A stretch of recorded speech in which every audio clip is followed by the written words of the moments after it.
U kaci sam gazio, od naroda nikog ne bijaše.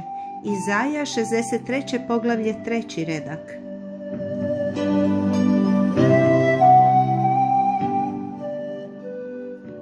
Često je bio pogrešno shvaćen i usamljen.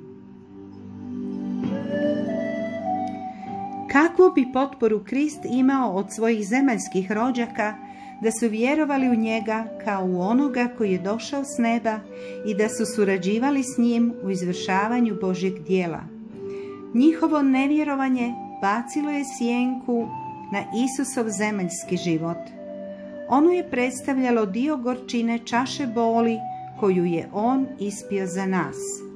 Svojim slabim mjerilima nisu mogli prozreti poslanje koje je došao ispuniti i stoga nisu mogli suosjećati s njim u njegovim kušnjama. Njihove grube, prijezirne riječi pokazivale su da nemaju pravo razumijevanje o njegovom karakteru i da nisu prepoznali sjedinjenje božanske prirode s ljudskom. Često su ga viđali obuzetog boli, ali umjesto da ga utješe, svojim duhom i riječima samo su ranjavali njegovo srce. Sve ovo učinilo je trnovitom stazu kojom je hodio. Nerazumijevanje u vlastitom domu toliko je žalostilo Krista da je za njega bilo olakšanje otići tamo gdje ga nije bilo. Često je mogao naći okrjepu samo u samoći i razgovoru sa svojim nebeskim Ocem. Oni koji su pozvani da stradaju za Krista, koji moraju podnositi nerazumijevanje i sumnjičenje, čak i u vlastitom domu, mogu naći utjehu u pomisli da je Isus podnosio to isto. On suosjeća s njima.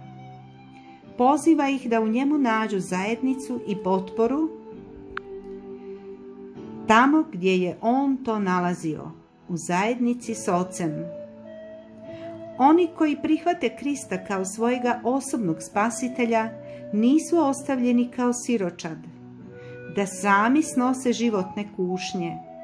On ih prihvaća kao članove nebeske obitelji. On ih poziva da njegovog Oca nazivaju svojim Ocem. Oni su njegova djeca, draga Božjem srcu, povezana s njim najnježnijim i najtrajnijim vezama. On prema njima gaji bezgraničnu nježnost, koja toliko nadilazi ono što su naš otac ili majka osjećali prema nama u našoj bespomoćnosti, koliko je božansko iznad ljudskog.